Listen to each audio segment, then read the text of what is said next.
వేస్తారని అనుకున్నదే వేశారు. ఆ, ఆ వేసిన దాంట్లో ప్రధానంగా ఏమంటే ఈ జరిగినటువంటి తీరు ఇది ఎస్టాబ్లిష్ అయింది. ఆ, ఇంకా ఇంకా అంటే ఫర్దర్ ఛార్జ్ షీట్స్ కూడా ఉంటాయి. ఎందుకంటే ఇప్పుడు మిథున్ రెడ్డి ఏమైనా చెబుతాడా, లేకపోతే రజిత్ భార్గవ్ ఏం చెప్తాడు, లేకపోతే విజయసాయి రెడ్డి గారిని మళ్ళా రమ్మని నోటీస్ ఇచ్చారు.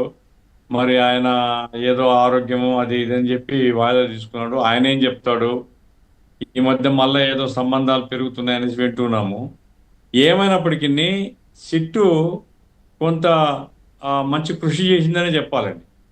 ఆ, తను మన ఆ, విజయవాడ కమిషనరు ఆ, రాజశేఖర్ బాబు ఇంతకుముందు మా రాయలసీమలో కూడా పనిచేశారు. Is a nice officer. ఆ రకంగా ఓ, ఒక మంచి కృషి జరిగింది. అయితే వెంకటకృష్ణ గారు మీరు చెప్తున్నటువంటి ఆ యాంగిల్ నేను చాలా సందర్భాల్లో చెప్పిన యాంగిల్ మిస్ అవుతుంది దీంట్లో.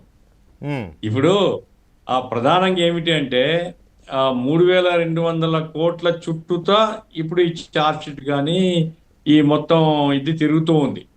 అవును. ఈ 3,200 కోట్లకు ఆధారం ఏమిటి అంటే ఆర్డర్స్ ఇచ్చి ఎవరైతే డిస్టిలరీస్ వాళ్ళు సప్లై చేస్తున్నారో ఆర్డర్స్ లో 20% కమిషన్ తీసుకొని వాళ్ళు చేర్చినటువంటి డబ్బు ఇది.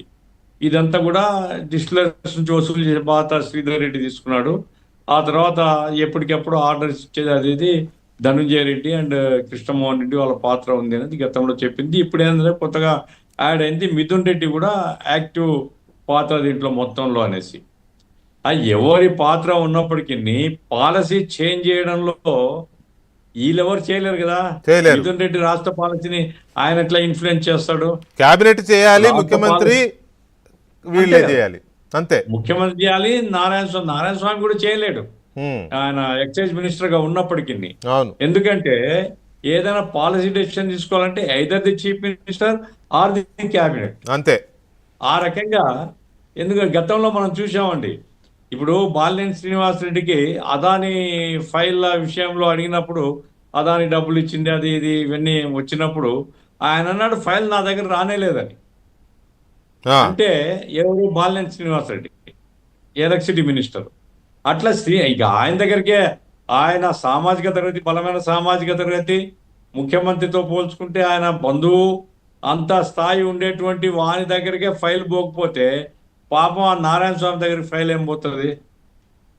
కాబట్టి ఆ డిప్యూటీ చీఫ్ మినిస్టర్ అనేటువంటి తోగ చూసుకొని సంతోషపడ్డం తప్ప వాళ్ళకి ఇందులో పెద్ద రోల్ ఉంటుంది నేనేం అనుకోను. అయినా వారిని తప్పనిసరిగా ఆయన పిలవాల్సిందే. ఎందుకంటే ఎక్సైజ్ మినిస్టర్ కాబట్టి ఎస్ ఆర్ నో పాలసీ మార్పులో నీ పాత్ర ఏమిటి, నీ ప్రమేయం ఏమిటి అడగాల. అడగకపోతే తప్పవుతుంది. కాబట్టి అడగాల, సమాధానం తీసుకోవాలా, దాన్ని ఎస్టాబ్లిష్ చేయాలి. అందుకోసం ఇది అల్టిమేట్ గా పాలసీ చేంజ్ చేసి ₹1,000 కోట్ల కమిషన్లు వ్యవహారము ఇది అంతిమంగా ప్రధాన లబ్ధిదారుడు ఎవరో చెప్తూనే ఉందండి. అక్కడి వరకు పోక తప్పదు కేసు. పోకపోతే కేసు పోతుంది. అవును. ఏ కారణం వల్ల కానీ ఆ ప్రధాన సూత్రధారం దగ్గరికి లేదా ముఖ్యమంత్రికి ముసుగులో గుట్టులాటెందుకు పాత ముఖ్యమంత్రి గారి దగ్గరికి కనుక ఈ కేసు పోకపోతే కేసు వీగిపోతుంది. అందుకోసం అనివార్యము తప్పనిసరిగా ఆయన సమాధానం చెప్పాలా, ఆయన ఎంక్వైరీ కేసు పిలవాలా. వీగిపోవటం కాదు, కేసుకు అసలు అర్థమే లేదు. అంతే కదా. అందుకోసం తప్పదు. ఇష్టం ఉన్నా లేకపోయినా అక్కడి వరకు పోక తప్పదు. అవును. ఒకవేళ అక్కడి వరకు పోకుండా కనుక ఎవరైనా ఆపితే ఇది ఉద్దేశపూర్వకంగా మొత్తం డైల్యూట్ చేయడానికి అనేటువంటిది అర్థమవుతుంది.